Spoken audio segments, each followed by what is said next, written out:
Share बाजार में उतार चढ़ाव, H1B वीजा झटका और जीएसटी 2.0 का असर। आईटी शेयरों में भारी गिरावट। जीएसटी 2.0 अब होगा आपकी जेब से सीधी बातचीत।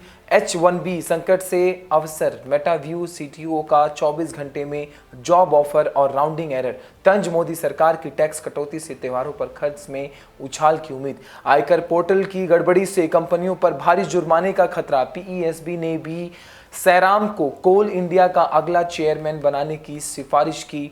एआई खतरा, महिलाओं की नौकरियां पुरुषों से ज्यादा जोखिम में। यूएन रिपोर्ट 2025 टॉप 10 कंपनियों की मार्केट वैल्यू में बड़ा उछाल आया है। और नवरात्रि 2025 4 नए आईपीओ आज खुल रहे हैं। Atlanta Electricals, Ganesh Consumer, Solvex, Edibles और प्राइम केबल्स। आप देख रहे हैं बही खाता। मैं हूं आपके साथ आशीष दुबे और लाया हूं आपके लिए मार्केट अपडेट्स। शेयर बाजार में उतार चढ़ाव रहा। H1B वीजा झटका और जीएसटी 2.0 का असर। आईटी शेयरों में भी भारी गिरावट रही। आज का शेयर बाजार बेहद उतार चढ़ाव भरा रहा। सुबह बाजार की शुरुआत कमजोर हुई और सेंसेक्स करीब 200 अंकों की गिरावट के साथ 82,500 के नीचे चला गया। वहीं निफ्टी भी 25,300 अंक से नीचे फिसल गया। सबसे बड़ी मार आईटी सेक्टर पर पड़ी है। निफ्टी आईटी इंडेक्स करीब 800 अंकों तक टूट गया। इसका मुख्य कारण है अमेरिका में डोनाल्ड ट्रंप सरकार का हालिया फैसला, जिसमें H1B वीजा शुल्क को बढ़ाकर $1 लाख कर दिया गया है। जो कि भारतीय आईटी कंपनियां जैसे टीसीएस, इन्फोसिस, विप्रो और टेक महिंद्रा अपने कर्मचारियों को बड़ी संख्या में अमेरिका भेजती है, इसलिए इस फैसले का सीधा दबाव इन कंपनियों के शेयरों पर देखने को मिलेगा। टीसीएस के शेयर 2% से ज्यादा गिरे। इन्फोसिस में 3% की गिरावट आई, जबकि टेक महिंद्रा 5% तक लुढ़क गया। छोटे आईटी शेयरों जैसे परसिस्टेंट, एमफेसिस और कोफोर्जे में भी भारी बिकवाली दिखी। अब बात करते हैं दूसरी बड़ी खबर की, वो ये कि जीएसटी 2.0 आज से देश भर में नया goods and service tax structure लागू हो जाएगा। पुराने 4 स्लैब्स की जगह अब सिर्फ 2 मुख्य स्लैब रह जाएंगे, 5 और 18, जबकि अल्ट्रा लग्जरी सामान पर 40% टैक्स लगाया जाएगा। इसका असर बाजार में अलग अलग तरीके से दिखा। रोजमर्रा के सामान सस्ते होंगे, जिससे आम जनता को राहत मिलेगी, लेकिन लग्जरी और महंगे सामान महंगे हो सकते हैं। इस बीच वोडाफोन आइडिया के शेयरों में 3% की तेजी आई, क्योंकि सरकार ने उनके राहत प्लान का विरोध नहीं किया है। हिंदुस्तान कॉपर 5% ऊपर चढ़ गया, क्योंकि कंपनी को नई लीज एक्सटेंशन मिल चुकी है। वहीं हाल ही में लिस्ट हुई अर्बन कंपनी के शेयर लगातार दूसरी बार 6% बढ़े और लिस्टिंग के बाद से अब तक 15% से ज्यादा चढ़ चुके हैं। कुल मिलाकर आज का बाजार निवेशकों के लिए मिला जुला कर रहा। एक तरफ आईटी कंपनियों को H1B वीजा शुल्क से झटका लगा है, तो दूसरी तरफ जीएसटी 2.0 जैसे बड़े सुधारों ने नई उम्मीदें भी जगा दी हैं। आने वाले दिनों में यह देखना दिलचस्प होगा कि क्या घरेलू खपत में सुधार से बाजार को सहारा मिलेगा या फिर वैश्विक फैसले, खासकर अमेरिका की पॉलिसी, बाजार की चाल तय करेंगे। बात करते हैं जीएसटी 2.0 की। अब होगा आपकी जेब में सीधा बचत। प्रधानमंत्री नरेंद्र मोदी ने नवरात्रि की पूर्व संध्या पर देश को संबोधित करते हुए कहा कि 22 सितंबर से नए जीएसटी सुधार जीएसटी रिफॉर्म्स लागू होगा। इसके तहत अब सिर्फ 2 ही स्लैब रहेंगे, 5 और 18, यानी 12 और 28 वाले टैक्स स्लैब खत्म हो चुके हैं। रोजमर्रा की 99% चीजें अब 5% के दायरे में आ जाएंगी, जिससे खाने पीने के सामान, दवाइयां और जरूरी घरेलू वस्तुएं काफी सस्ती हो जाएंगी। मोदी ने इसे गरीब, मिडिल क्लास, किसान, महिला और युवाओं के लिए डबल बोनांजा बताया है और उन्होंने कहा कि यह बदलाव न केवल लोगों की बचत बढ़ाएगा, बल्कि कारोबार का आसान भी बना सकता है। कारोबार के लिए निवेश को भी एक बढ़ावा देगा। इससे उन्हें भारत की ग्रोथ स्टोरी को नई रफ्तार देने वाला ऐतिहासिक कदम कहा है। बात करते हैं H1B संकट से अवसर की। मेटाव्यू सीटीओ का 24 घंटे में जो जॉब ऑफर आया है।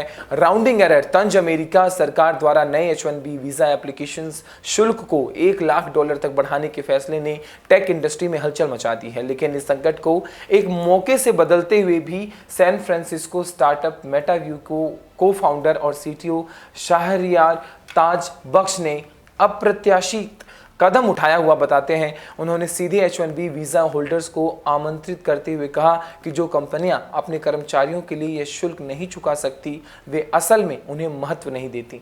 लिंक्डइन पर पोस्ट करते हुए उन्होंने वादा किया कि मेटाव्यू न सिर्फ यह भारी शुल्क उठाएगा, बल्कि उम्मीदवारों को पहले संपर्क के 24 घंटे के भीतर ही स्पष्ट जवाब मिलेगा। हालांकि इसके लिए आवेदकों को 4 से 5 घंटे का इंटरव्यू प्रोसेस पूरा करना होगा। उनकी पोस्ट का सबसे चर्चित हिस्सा था यह कहना कि मेटाव्यू में जुड़े, जहां $1000 हमारी टीम के योगदान के सामने सिर्फ एक राउंडिंग एरर है। इस बयान ने सोशल मीडिया पर खूब चर्चा बटोरी। जहां कई लोगों ने इस कदम की सराहना की, वहीं कुछ निवेशकों ने यह भी कहा कि कभी कंपनियां, जितनी भी ये सारी कंपनियों के लिए इतना बड़ा खर्च उठाना संभव नहीं होता। फिर भी स्टार्टअप जगत में इसे एक साहसिक और आकर्षक भर्ती अभियान के तौर पर देखा जा रहा है, जिसने संकट के बीच टैलेंट रिटेशन और वैल्यू क्रिएशन पर नई बहस छेड़ दी है। बात करते हैं मोदी सरकार के टैक्स कटौती से त्योहारों पर खर्च से उछाल की उम्मीद की। त्योहार सीजन की शुरुआत से ठीक पहले प्रधानमंत्री नरेंद्र मोदी ने जीएसटी में बड़े बदलाव किए हैं, जिससे आम उपभोक्ता को सीधा फायदा होगा। बात करते हैं आयकर पोर्टल की गड़बड़ी से कंपनियों पर भारी जुर्माने का खतरा है। देश की नई कंपनियां इस समय इनकम टैक्स पोर्टल की तकनीकी खराबी के कारण भारी पेनल्टी का सामना कर रही हैं। 15 सितंबर, जो कि एडवांस टैक्स भुगतान की अंतिम तिथि और वार्षिक आयकर रिटर्न फाइलिंग की डेडलाइन थी, उसी दिन पोर्टल बार बार ठप हो गया। नतीजतन कई करदाताओं के एडवांस टैक्स पेमेंट समय पर पूरे नहीं हो पाए। चार्टर्ड अकाउंटेंट्स का कहना है कि कई मामलों में बैंक अकाउंट से रकम डेबिट तो हुए, लेकिन पोर्टल पर चालान जनरेट ही नहीं हुआ और बाद में बैंक ने वह रकम वापस कर दी। इससे कंपनियों पर बिना गलती के 3% तक का ब्याज बोझ पड़ सकता है, जो करोड़ों रुपए तक पहुंच सकता है। विशेषज्ञों का तर्क है कि जब करदाताओं ने समय पर भुगतान करने की कोशिश की, तो पोर्टल की गड़बड़ी के कारण उन्हें दंडित करना अन्यायपूर्ण होगा। कई संगठनों ने केंद्रीय प्रत्यक्ष कर बोर्ड सीबीडीटी और वित्त मंत्रालय से मांग की है कि 15 सितंबर तक किए गए प्रयासों को वैध माना जाए और ब्याज व जुर्माने से छूट दी जाए। पहले भी ऐसी तकनीकी खराबियों में सीबीडीटी ने टीडीएस टीसीएस मामलों में राहत दी थी, इसलिए विशेषज्ञ मानते हैं कि इस बार भी छूट मिलनी चाहिए। उद्योग जगत का कहना है कि मानक संचालन प्रक्रिया एसओपी बनाई जानी चाहिए, ताकि भविष्य में पोर्टल फेल होने की स्थिति में तुरंत डेडलाइन बढ़ाई जा सके और करदाताओं का भरोसा बना रहे। स्पष्ट है कि जब तक सरकार इस मामले पर राहत नहीं देती, कंपनियों को अनचाहे वित्तीय बोझ और कानूनी लड़ाई का सामना करना पड़ेगा। बात करते हैं पीईएसबी ने बी सैराम को कोल इंडिया का अगला चेयरमैन बनाने की सिफारिश की। सरकार हैंडडंटर public enterprises selection board PESB ने बी सैराम को कोल इंडिया लिमिटेड सीआईएल का अगला चेयरमैन और प्रबंधक निदेशक नियुक्त करने की सिफारिश की है। वर्तमान में सैराम नार्दर्न कोल फील्ड्स लिमिटेड एनसीएल के सीएमडी हैं, जो कोल इंडिया की ही सहायक कंपनी है। यह सिफारिश ऐसे समय आई जब सरकार घरेलू कोयला उत्पादन बढ़ाकर कोयला आयात पर निर्भरता घटाने पर जोर दे रही है। बी सैराम का अनुभव कोयला क्षेत्र में 34 वर्षों से अधिक का अनुभव सीसीएल में डायरेक्टर टेक्निकल और कोल इंडिया में एग्जीक्यूटिव डायरेक्टर रह चुके हैं। विशेषज्ञ कहते हैं माइन प्लानिंग व एक्सपेंशन, सतत खनन, लॉजिस्टिक्स, डिजिटलकरण और नियामकीय मामलों में मुख्य चुनौतियां उत्पादन लक्ष्य बढ़ाना। 2025-26 में 875 मिलियन टन कोयला उत्पादन और 900 एमटी डिस्पैच का लक्ष्य, खदानों से बेहतर कोयला निकासी और आपूर्ति व्यवस्था, आयात पर निर्भरता कम करना और बढ़ती ऊर्जा मांग को पूरा करना। सैराम का चयन 10 अन्य दावेदारों को पीछे छोड़कर किया गया है। इनमें एमईसीएल और सीसीएल की वर्तमान सीएमडी भी शामिल थे। वर्तमान चेयरमैन पीएम प्रसाद 31 अक्टूबर को सेवानिवृत्त हो रहे हैं। सैराम की नियुक्ति पर अंतिम फैसला औपचारिक प्रक्रियाओं और संबंधित अधिकारियों की मंजूरी के बाद होगा। कोल इंडिया देश की कुल कोयला आपूर्ति का 80% से अधिक हिस्सा पूरा करती है और ऊर्जा सुरक्षा सुनिश्चित करने में अहम भूमिका निभाती है।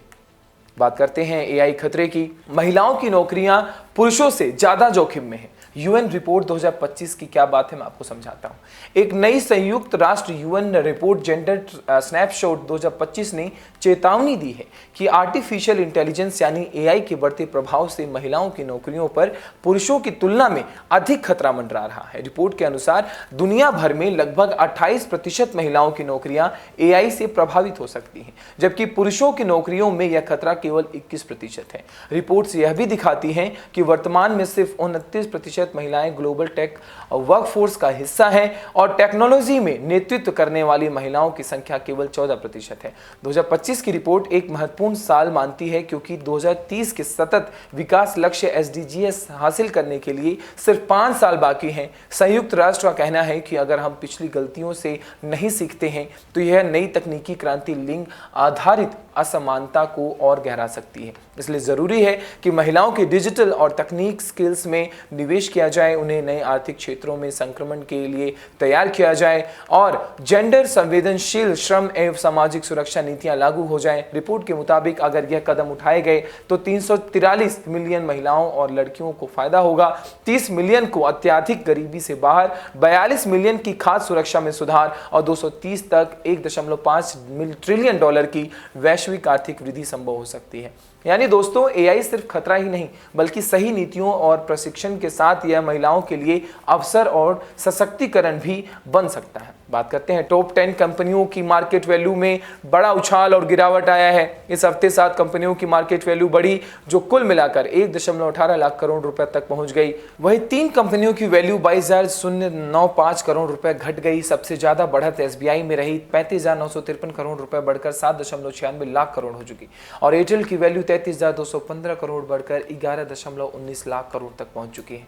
रिलायंस इंडस्ट्रीज की वैल्यू की बात करें तो 17,329 करोड़ बढ़कर 19.05 लाख करोड़, जबकि टीसीएस की मार्केट वैल्यू 12,953 करोड़ बढ़कर 11.47 लाख करोड़ हो गई है। लेकिन कुछ कंपनियों की वैल्यू में गिरावट भी रही। आईसीआईसीआई बैंक के शेयरों में बिकवाली के चलते 10,708 करोड़ की कमी आई। बजाज फाइनेंस 6,347 करोड़ घटकर 6.18 लाख करोड़ पर आ गई और एचयूएल की वैल्यू 5,040 करोड़ कम होकर 6.01 लाख करोड़ पर आ गई। बात करते हैं नवरात्रि 2025 की 4 नए आईपीओ आज खुल रहे हैं। Atlanta Electricals, Ganesh Consumer, Solvex Edibles और प्राइम केबल। नवरात्रि के पहले दिन शेयर बाजार में 4 नए आईपीओ लॉन्च हो रहे हैं। इन चारों में 2 कंपनियां मेनबोर्ड सेगमेंट की हैं और 2 कंपनियां एसएमई सेगमेंट की हैं। आइए विस्तार से जानते हैं इनके बारे में। एटलांटा इलेक्ट्रिकल्स आईपीओ, इसकी बात करें तो इलेक्ट्रिकल प्रोडक्ट्स और इंजीनियरिंग सर्विसेज में सक्रिय यह कंपनी निवेशकों के लिए एक नया अवसर पेश कर रही है। Ganesh consumer products IPO, FMCG sector की इस कंपनी का आईपीओ निवेशकों के बीच आकर्षण का केंद्र बनने वाला है।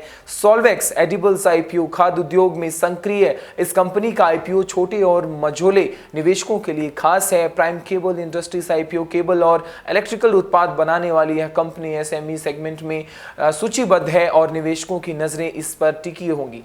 प्राइस बैंड और जीएमपी ग्रे मार्केट प्रीमियम की बात करें तो जानकारी आईपीओ खोलने से पहले देखना जरूरी है। इन आईपीओ के जरिए निवेशक नए अवसरों में पैसा लगाकर लाभ कमा सकते हैं। एसएमई आईपीओ आमतौर पर छोटे निवेशकों के लिए ज्यादा आकर्षक होते हैं, जबकि मेन बोर्ड आईपीओ बड़े निवेशकों को टारगेट करते हैं। इस नवरात्रि अगर आप शेयर बाजार में कदम रखने की सोच रहे हैं तो इन 4 आईपीओ पर नजर रखना फायदेमंद हो सकता है। आप देख रहे थे बही खाता, मैं हूं आपके साथ आशीष दुबे। फिर मिलेंगे अगले एपिसोड में, बताएंगे मार्केट का क्या हाल रहा। तब तक के लिए नमस्कार।